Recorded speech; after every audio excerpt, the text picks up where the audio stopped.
So overall, the topic for JF session today is going to be, well, pretty much all our customers, when they invest in Wiiisdom, one of their goals is they want to streamline business objects, they want to better manage their governance, and one last element is they want to do as much automation as possible. So that they've got less work and they can do some other tasks. And over the years, we do a lot of bulk updates, as you know, in Wiiisdom 360 suite. And we had a lot of questions from customers saying, hey, do you know what? Could you use your API essentially to go further in terms of automation? So what Jeff is going to be presenting today, these are the common cases that were asked by customers when it comes to automation. So the first one is really about archiving and cleanup. The second one, and this is really critical, by the way, if you go to the cloud or if you go to PC, because you really want to make sure that you keep your content as lean as possible. So don't keep there what you're not using. Archive it and eventually delete it. The second part is for organizations, for example, that have got SOC 2 requirements. Essentially, they need to do some account and user recertification. So it's very critical to remove inactive users. Funny enough, it's something that we were talking with a large bank recently, and that was one of their use cases, which is quite common, to be fair. And the last part is about disabling, schedules on failed recurring instances. So, well, JF, I will pass it to you. You're the man. Go for it. Thank you very much. How do you see my screen now? I can see your screen. Okay, fantastic. Always okay, better. Well, it's nerd time. So we'll talk about programming, but as little as possible. So Bruno, thank you for introducing the subject. So yes, we have three topics that are commonly asked. And in fairness, 360 Suite has a lot of built-in scheduling capabilities, and there's a number of things that can be done just out of the box. But by the nature of things, it has to be fairly generic, and sometimes you need a little bit more refining that you can have out any out-of-the-box solution. So that's what we're talking about today. 360 Suite comes with a RESTful API. So for those of you who are not programming inclined, it's simply an architecture where you submit URLs, just like you would type in your browser to the receiving system, to 360 Suite in this case. And that's very important because it's completely language independent. I mean, theoretically, you could do that, by hand in some tool, and that's actually what we're going to do today to demonstrate it.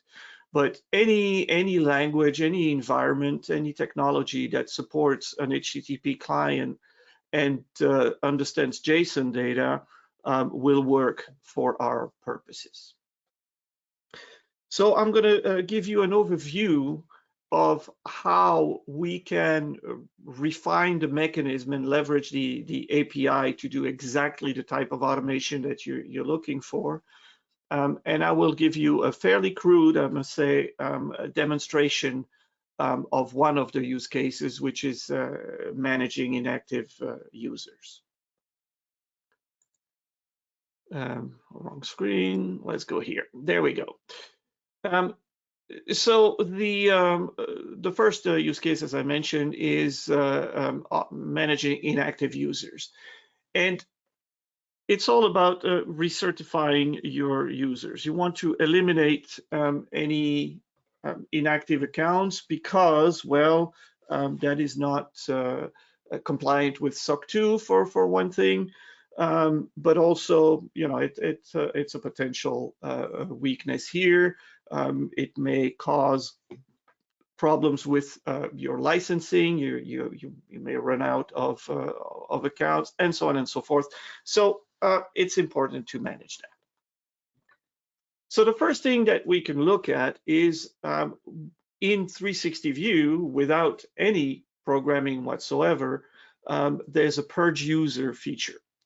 And that feature can delete or disable, depending on what you want to do, users with inactivity greater than a certain number of days. And that can be added to a schedule and run every day, every week, whatever your policy is. That's all fine, but again, it does not have a great level of granularity. So we can write some code. Again, it doesn't matter what language you use or what technology you use, but basically what we are going to do is, using the API, we are going to retrieve a list of users, the list of users that exist in our system. And that list, and I'm going to show you that later, is going to contain all sorts of information, anything you may want to know about a BusinessObjects account that may exist in your system. And thanks to that information, using your own logic, which can be as sophisticated as you want, you will build a list, a simple list of which users should be purged. Again, they could be disabled or physically removed. An example is, well, if a user belongs to a certain group, even if it has not been active for a while, you don't want to purge them.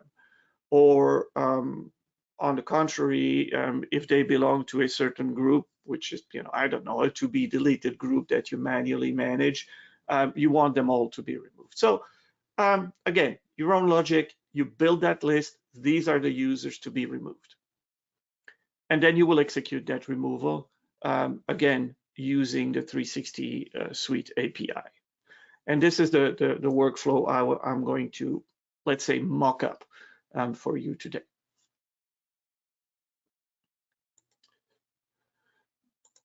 Second use case is archiving and cleanup.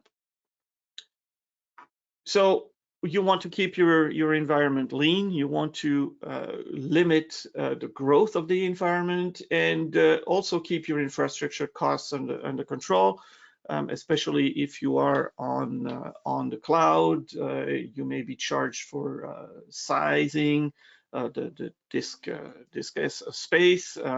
So there's many reasons why you just don't want to let your content proliferate out of control. So there are two parts in archiving and cleanup. Unsurprisingly, there's archiving and then there's cleanup. So as far as archiving is concerned, you can leverage the API to extract a list of documents and apply your logic to decide what needs to be archived. Then you will use that list to mark the documents that need to be archived or pseudo archived in our case.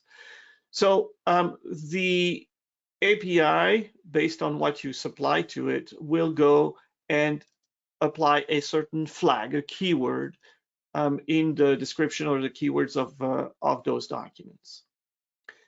And then you can do that either from within your code, or you can simply release a recurring task that will actually execute the archiving. So look for all those flags and apply the archiving to those flag documents. Now the cleanup would be the actual deletion of those objects that have been pseudo archived, and the workflow is fairly similar. We will again extract documents, figure out what needs to be cleaned, again with our own logic, and then we will execute that removal, again leveraging the API. And there's a function that is called source object removal, that will go through your content based on the list you have supplied and execute that.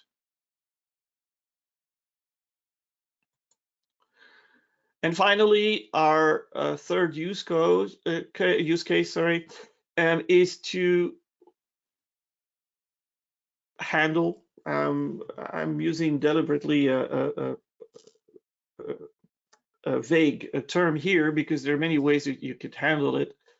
But what you want to make sure is that you don't have any schedules that don't work anymore or are obsolete. You want to make sure that they don't continually hit your database. And you saw Evan's presentation just before.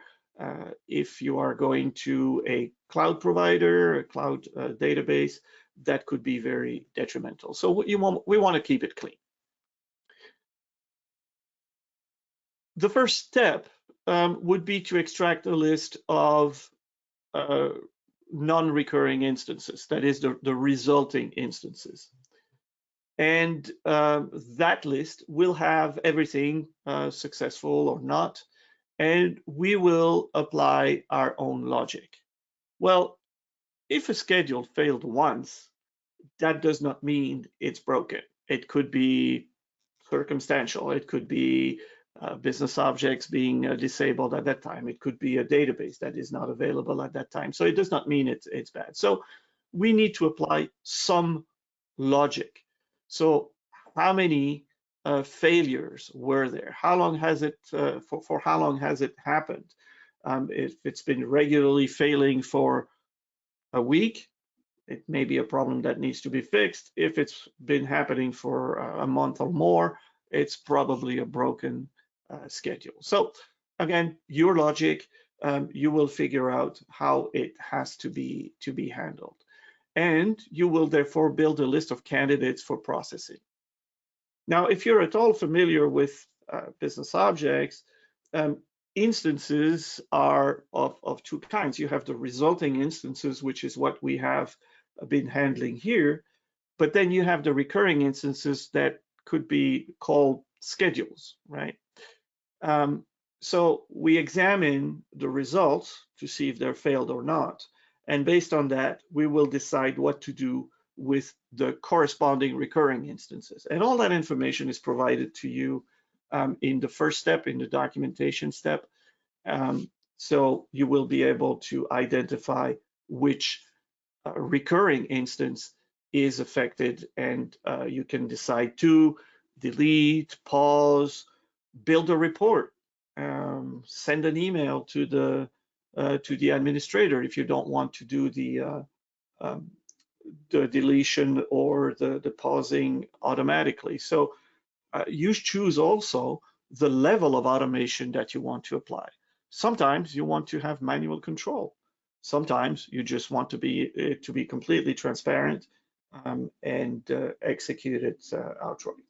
Okay, so the bottom line here is that by leveraging this approach, you have complete flexibility on how you want to handle the process in question. Okay, enough of slideware. Now I'm going to switch to a quick demo. Before I do that, I just want to draw your attention to the fact that the API, although it is actually one of the best kept secrets, this documentation is available on the support.wiiisdom.com site. You will find the API documentation within the 360 Suite documentation. And here you have a description how to authenticate. There's an example of executing some administration task. And then there's the API technical documentation where you see all the nerdy stuff to actually execute those different tasks. And I will as I promised, show you a little example of that right now. Okay, keep this alive. And so this first example is, or this one example will be how to handle obsolete or stale users. So my target will be this one called delete-er. What we are going to do is go through the workflow I described. So we are going to use a simulation tool called Postman. Some of you may be familiar with curl. Postman is a very neat tool to, let's say, interact with RESTful APIs. And if you don't speak RESTful, that's okay. I hope you will understand the workflow here. It's actually fairly straightforward. So there were two steps that we discussed. So we're going to get the list of users, then we will apply some internal magic to extract what we want, and then there will be a remove user steps. But the first thing, of course, as in any interactive environment, you have to make sure that it is secure. So the very first step will be to log in. And to make it simple, in 360 Suite, you define which users, which 360 Suite user has the permission of executing this. That will generate a token, and just think of it as a different form of a password. So I will post a request to basically log in, create a session that will return a token, and that token will again simply be supplied to the next steps to confirm that I have been authenticated. Nothing really complicated here. Then I will execute my first step, which is to get the list of users. And the way it happens is that you construct a little structure here. It's JSON code. And what you supply here is the name for a task and a description. And if you have ever created a task in 360 View, you will see that I say that, okay, it's static and it has to be executed now. You can also schedule it to be run later, but again, for a demo, I just wanted to do that right now. I specify here what I want. It's a list of users. Keyword is user. And then I'll supply a destination. Where do I want to save the result? Where do I want to save that documentation? And I'm basically saying I want in both Excel and CSV format, and this is where I am going to save it.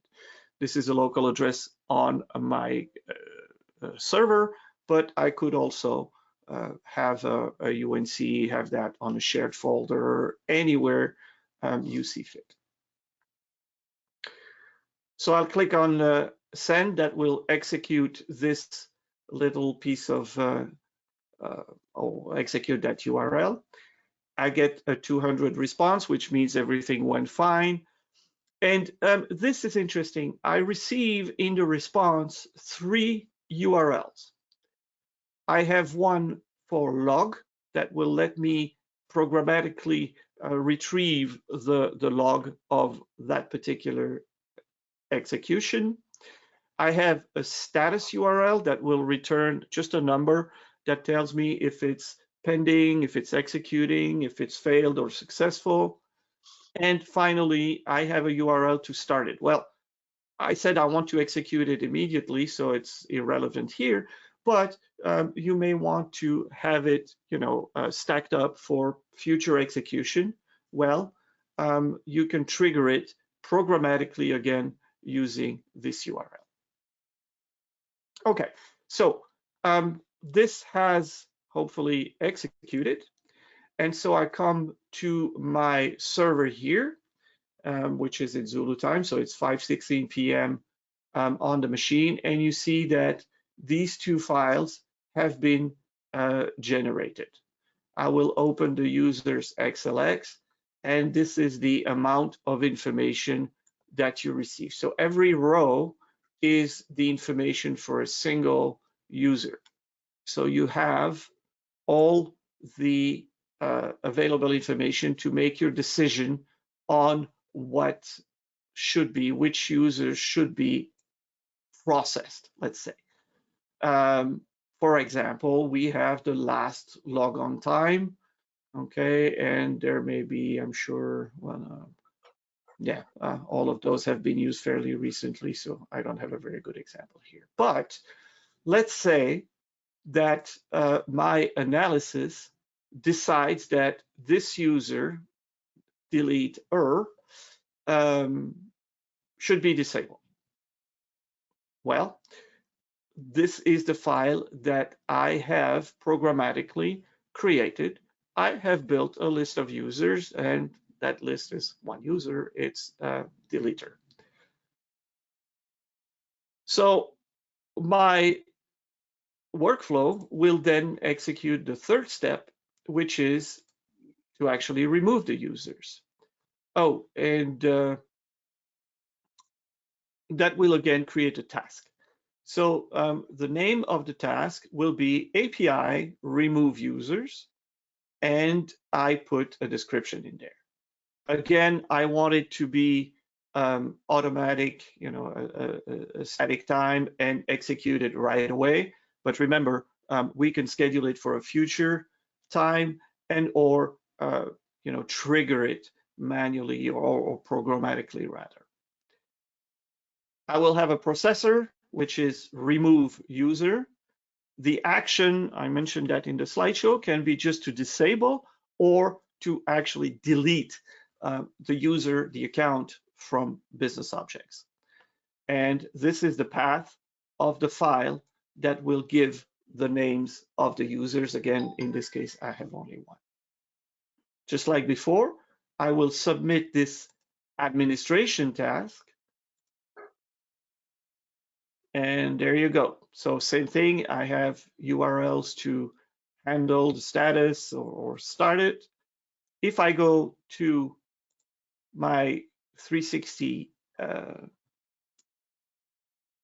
environment, I see here that I have this task, which is API remove users. And as a matter of fact, I'm not sure if I have the latest here. I may have run a test before I joined. Yeah, this is the latest one. So you see this task was created, was immediately executed. It was successful. If I look at the log will tell me that the user has been disabled. And of course, the proof is in the pudding. If I refresh the list here, I see that my user has been disabled. Okay, so just to recap, using a combination of handling different tasks directly into the application and supplying your own code in JavaScript, in Java, in Python, in whatever you can think of, you can add your own layer of logic and do exactly what you want, when you want, and even inject in there some level of manual intervention if that is what you need. And JF, if you, let's say if you had to remove, let's say 10 users as an example in BobJ, how long do you think that would take? You know, to do this. I'm sorry, say again. If you were to do that manually in BobJ, for example, to remove 10 users or 50 users to do, you know, that entire process, how long would that take? In the best of cases, it would probably take me, you know, if they're all in the same place and easy to find, it would probably take me 10 minutes. But and keep in mind that it's a process you would have to repeat all the time. But Right. if you, on top of that, have to identify, you know, which ones did not log on for a certain time, etc. I mean, it's a lengthy and boring, repetitive process, and not necessarily very accurate because, you know, human error. Huge difference. And this is something, you know, I know that's appreciated by auditors, because when customers have got their internal audits, as an example, or external audits, by the way, it's critical to make sure that you, for example, for the users or the content that's not being used, you know, it's important to remove the users or to archive or remove the content, because you would be out of compliance. So it's, in this case, you can actually become proactive. So that's the whole idea behind. Yes, absolutely. Okay. Jeff, you got some other topics you want to cover today? I think that that pretty much covers it. If you're interested in you know, putting that into action, feel free to reach out to us. We can give you some pointers how to leverage that. Thank you very much, Jeff, and you know, appreciate all the time that you've put to prepare actually this session today. And yeah, that is really cool just to see what you can do in terms of automation. So looking forward to have some exchanges with some of our customers on some new cases for that. So again, thank you very much, JF.